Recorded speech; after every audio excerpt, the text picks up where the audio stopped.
Hi everyone, this is Asian Movie Pulse Interviews, and today we have with us Sourabh Shukla, who is the director of the indie film 1888. Hi Saurabh, how are you? Hi, Rhythm. I'm good. Hi, everyone. Yeah. Before we get into the actual film, I'd like to talk a little bit about yourself. I don't remember where I read it, but I think I read that you're not exactly from a filmmaking background. I think IT is something that you do for a living, or you used to do it at least. So how did filmmaking happen? Yeah, you're right about that. Hmm. I've never been to a film school, never worked with any filmmaker or been part of any productions fund. But I've always been passionate about movies more as a viewer. And then, like it is in India and many places, we usually have our comments, our critiquing, like whether be it cricket or movies. So I Hmm. felt, I started looking at movies a little more in depth Hmm. and analyzing why it's being shot in a certain way or why was music needed here and things like that, or could have this piece been better in terms of acting and things like that. Right. And then I started visit film societies. Hmm. I tried my hand at a short film even before YouTube was very popular, right? Sometime around 2006, Okay. where that handy cams, me and my friend, we just took a camera, we went inside a forest, started making a story out of whatever we were trying on the spot, Right. added some music and the short film at that point. I Right. was part of my super.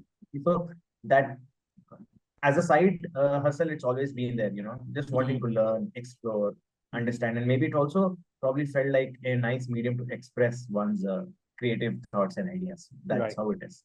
Perfect. Basically an engine. Yeah. Gotcha. Gotcha. Right. So coming to the film, obviously the film talks about demonetization. The film is set around the time when demonetization happened in the country. Now that happened 8 years ago, into 2016. So why the film now, and basically when did the idea come along for this film? Oh yeah, so the film took a lot of time to make for multiple reasons. So the idea had germinated, say 10 days after the move was made.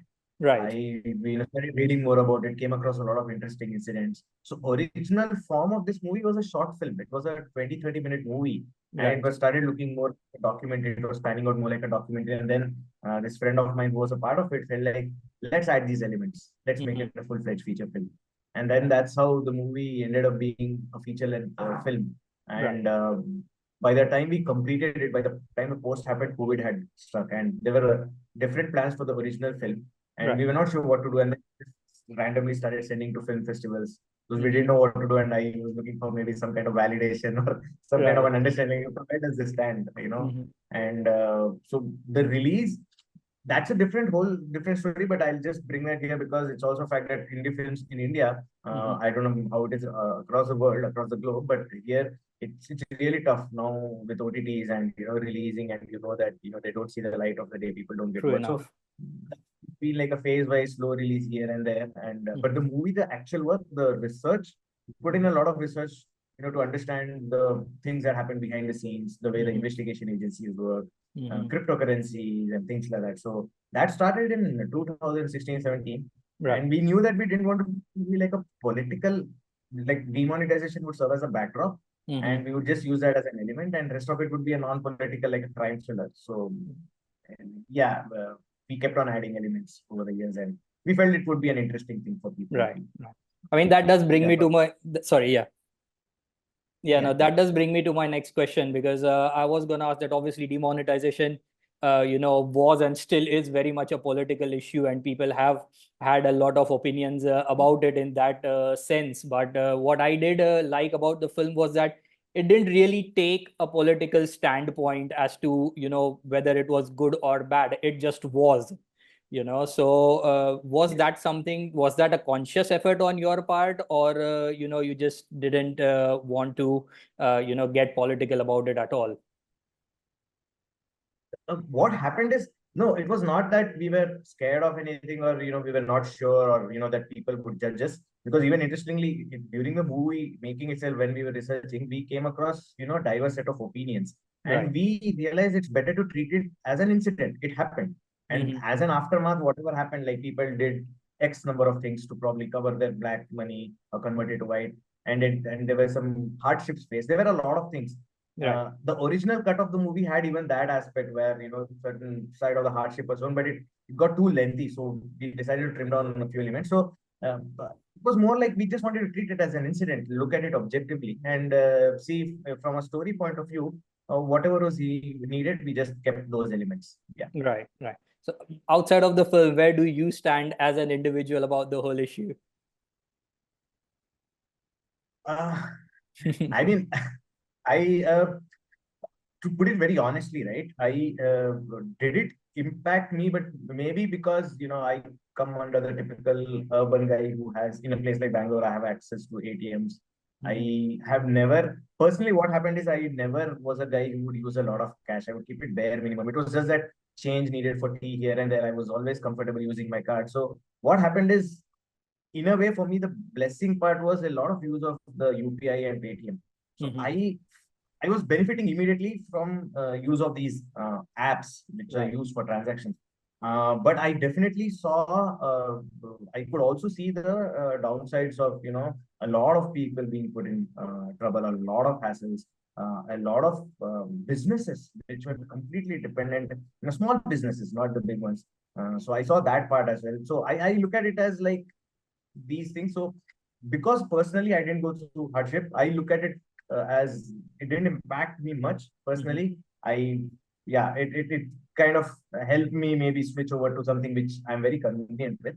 But I Right. also know this, so I look at it as a move which Mhm. has the following pros and cons. Mhm. Needed, definitely could have been done much better. Right. Definitely much better. Mhm. Yeah, also served certain purposes to an extent. Yeah, Right, that's what for I sure, for sure. All right, cool. Moving away from that, the second half of the film obviously, focuses on the IB, the Intelligence Bureau of India. So what sort of research went into that? How long did that research take before you had like a solid plan on the paper for it? That research was, I mean, somewhere the germination of that idea had happened because someone I knew used to work for uh, RAW, Hmm. the Research and Analysis Wing of India, Right. and he would had grown up on stories of James Bond, and the way spies work had always really had interested me. Right. And what I heard from him was a different story. It's like I realized that a lot of things that are shown in the movies is just not how it is on the ground. It's Right. very glamorized, always the guy wearing shades. And I realized the IT works under very strict conditions and they're often used as pawns, for scoring political brownie points and things like that. But they have a very tough job. The ground reality is about them being having shortage of staff, and they are just required to do a certain. They are not your typical macho. It's not like how it's shown. If I can take names like movies like James Bond, Jawan, Pathan, Hmm. or most of the movies, I felt they were not doing justice to the way a guy next door is. Like right now, I'm talking to you. You could be an IB guy. I don't know. For me, you are Right. a friend river. I wanted to Right. bring that element, and which I know is true. So they Hmm. work. So if I could bring that part in the movie somehow, so someone has a guy next door, but he's also doing his duty, Hmm. which I felt was not done. At least whatever little I have seen, at least in Indian movies, it was never done justice. Is what I felt. I thought, let me try my bit in that part, and it was very interesting. A lot of stories about demonetization and things like the kind of things they do. Like there was this element of there's this scene where we show a guy who's like a tramp, Hmm. who could come across as a lunatic and he's a beggar. It didn't come, whether it came out well or not, but at least I had come across someone who was actually an IB guy who was doing that. Oh, wow. Thanks to the person who was helping me in the research for Right. people from the armed force, people from the Mhm. police. So those interesting things I wanted to incorporate in the movie, and yeah, Right. And I think the research brought on more such interesting stories. brilliant. And I think to be fair, to the film after having seen it, I think you've brought that particular point as to anybody could be one of those people, a secret agent. I think you brought that perfectly into the narrative. So well done on that for sure. Yeah. Now, talking about the actual filmmaking, the film obviously starts with a notice saying that it's been made in a guerrilla fashion. To the uninitiated, if you could please just explain a little bit about what guerrilla filmmaking is and why did you choose to go down that route? Right. Guerrilla filmmaking, in my understanding, is like how we talk about the regular army and the guerrilla army being the Hmm. irregular way. They have this unconventional way of fighting. I would say Guerrilla style of filmmaking is a very unconventional, not a regular way of filmmaking, and one probably chooses to do that because of multiple constraints, like a very small team, budget constraints. It's basically, you do not take permissions, you film on the go, you basically make do with whatever resources you have. I Right. might just, for light source, I cannot afford, or I do not have the contacts to hire an entire unit, right? Like a cameraman with so many assistants, Right. and a makeup department, like a production team, on the spot edit. They were all luxuries for us. So it's just basically a group of 3, 4 friends. We're like, let's do this. Okay, we have a camera. What do we need? Okay, we try to pull in some more guys who we think can fairly act. We can't afford our auditions, or getting a casting agent and things like that. So basically making do with whatever resources, whatever people you have. I know Bangalore well, so I have a fair understanding of the locations here. We can't Right. afford to have sets. We can't take permissions. We are restricted by the times. We can't shoot during peak hours of traffic Right. or Makes office sense. going hours. We were working for professionals ourselves, so that's why if you observe, the movie shot a lot at night. Right. It's all Okay, after that the makes work. We wrap up our work, and we then we finish our dinner, and then like, okay, let's go rolling. right. And so basically, you're making do with whatever resources you have, and everything is jugaad, to put Right. it in a easy way, if I can use that word. A lot of Right. ad hoc Mm-hmm. materialism. And Right. why we chose it? People think budget constraints. We don't have Mm-hmm. a production studio backing us. We did try initially that they're pitching the story to a few folks who might be interested, but we felt that there was a lot of resistance to experiment with filmmaking. People still wanted to choose a film which had a safe thriller. For them, Right. thriller was, I mean, people we pitched to, they wanted to see blood or a psycho killer and things like that. Mm-hmm. If you look at it, our movie didn't have a drop of blood shown, though there was some action scene and things like that. So we were not able to find, we did struggle a little bit in finding a producer. So we thought, okay, let's do it ourselves. We get our paycheck at the end of the month, Right. use a budget, shoot in that, and then let's figure out. So, like the car journey in the movie, our journey was also like figuring out a lot of things. Go research, shoot, work. So, guerrilla filmmaking was, I would not say by choice, because a Mm-hmm. lack of choice, I would say. Right. But Okay. also, there was also a certain comfort. We felt that we couldn't work with others. It's just us. So I had to be the director. I had to be the driver. I Mm-hmm. had to get into the action. This one, my co-actors, the actors, the lead actors, they were also involved in production. They were also taking care of food and things like that. Right. And if there was a cop, we were not taking permissions. If any cop was coming, they would try to, if I can say that, maybe negotiate with him and try to say, Right. okay, can we manage for an hour and things like that. Gotcha. So Gotcha. that yeah. So how big or how small was your skeletal crew? Like, what did it comprise of, and how was the whole experience of working on a very small crew for you? It was really small, right? It was like basically on the spot. It was me, Mm-hmm. my cameraman, Mm-hmm. and there was an assistant who came in a little later. Right. We would only share the writing amongst us. The actors who were acting, they were also helping the production. Like one of the lead actors, I said he was in charge of ferrying few people, getting the Right. camera, Uh-huh. blocking maybe and things like that. So it was, and the edit, me and my editor said it was just a team of 4 people, we can say, Mm-hmm. Right. probably. Of course, the sound mixing and those parts in the post production, that was professionally done by Understandable. an expert, but that was again done by not done by a large studio. It was basically consultants who had the expertise, who worked in studios, but they had a home setup. So it Right. was all done, no studio. It was all done. It was all in a home setup, basically. Gotcha. So Gotcha. we maybe 4, 5 at max. But yeah, the Wow. actors were mostly friends. They were Mm-hmm. really, except for me, they were Mm-hmm. really supportive. They didn't expect a caravan. The car itself, which was carrying the camera, was used. They would go change in the car. Right. Someone would things like that. Yeah. Also, working on a small crew with a limited budget, I think shooting action would have been quite a challenge. And, I must say that you pulled it off quite well, to be completely honest, with you. So, how did you approach that, the action part of the film?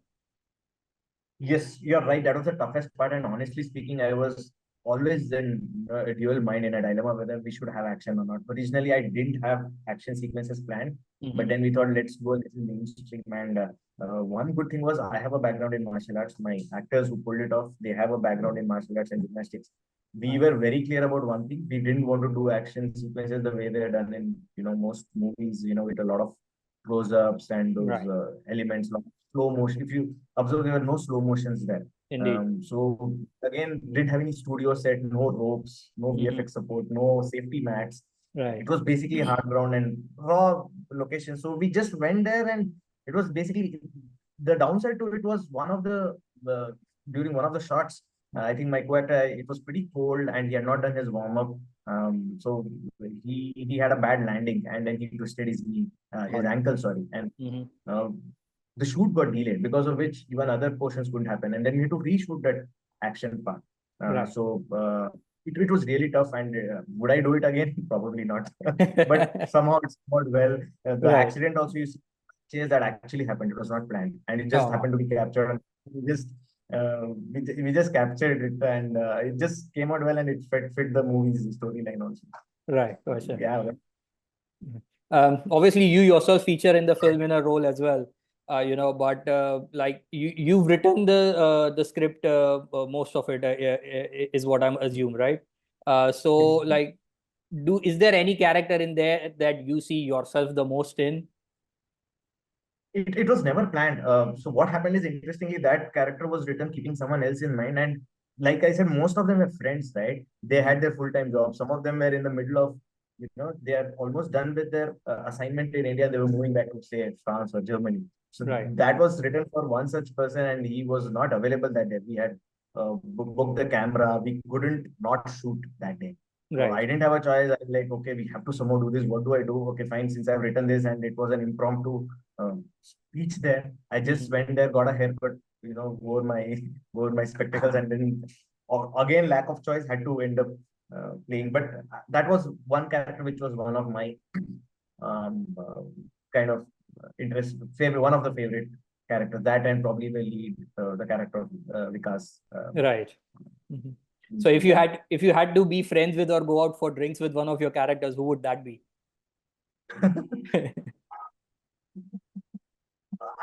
I, I would definitely want to go out with the other lead. So there are two guys, right? Mhm. The Pratap and mysterious, Vikas.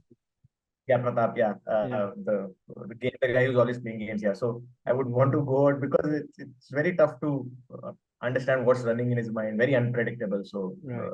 probably that, because I would Okay. want to understand some of his nuances and some of his. As a filmmaker, I would want to, like, spend more time with that guy, and very interesting personality. Good to For probably sure. bring in that shade. Yeah. Definitely. Yeah. And finally, I'd like to ask you, if you're working on any other films currently, or if there are plans to work on a new one, in the future. Yeah, I'm right now working on a documentary. Okay. It's something related to music, where an original composition written by an acharya who's a religious scholar in US, and he's come up with his own original compositions, modern day compositions in Sanskrit, and he would Hmm. want to transform it into a musical form so that it has wider appeal. Right. That journey, I've gotten it as a project. I'm working on a documentary, Hmm. and there are a few scripts I've written, and I'm talking with again a few friends on a very again small film, like a sports drama on volleyball. Okay. So yeah, that is in a very initial stage. Okay, So cool.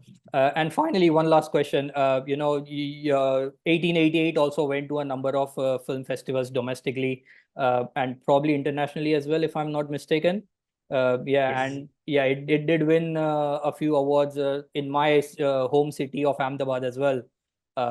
So yeah, how was that whole journey for you, and what was the experience like? How sort of rewarding did it feel? it, if I may say one more thing there, right? So it was never intended for film. I kind of knew, I felt that film festival movies have a different kind of flavor. It never felt like this is a typical film festival movie, because I'm not saying that it's right or wrong, but it was only sent because we were at home. I didn't know what to do. I saw this platform called Film Freeway. There were film festivals, so would Mhm. just send it, and maybe it was basically for validation. Right. It was, to be very bluntly, just to see what people think. So there were film festivals where it was not accepted, and I kind of knew it, like a Busan or Right. so film festivals like that, or maybe Mhm. say Cannes. Mhm. I knew this would not go there, but what's the harm? And some surprisingly, it was selected where a lot of mainstream films or big films like the Indian Film Festival in Stuttgart, where it played Mhm. alongside movies like Joram, Right. and another big movie. And then also Dada Sai Phalke Film Festival, where it played along with movies like Sita Ramam and 777 Charlie. They're well appreciated. So it received an honorable jury mention there. So they felt nice. I mean, that validation for some reason did feel nice, because it felt like, okay, you're rubbing shoulders with some of the giants. Right. And one of the film festivals, there was an Oscar winner who was part of the jury. I'm forgetting his name. He was a cinematographer. An international film festival in Hungary, and then it was nominated in 3, 4 categories like production design. So that also felt like, okay, fine. People are able to see the kind of work that you've put, and certain unconventional things that you bring to the table.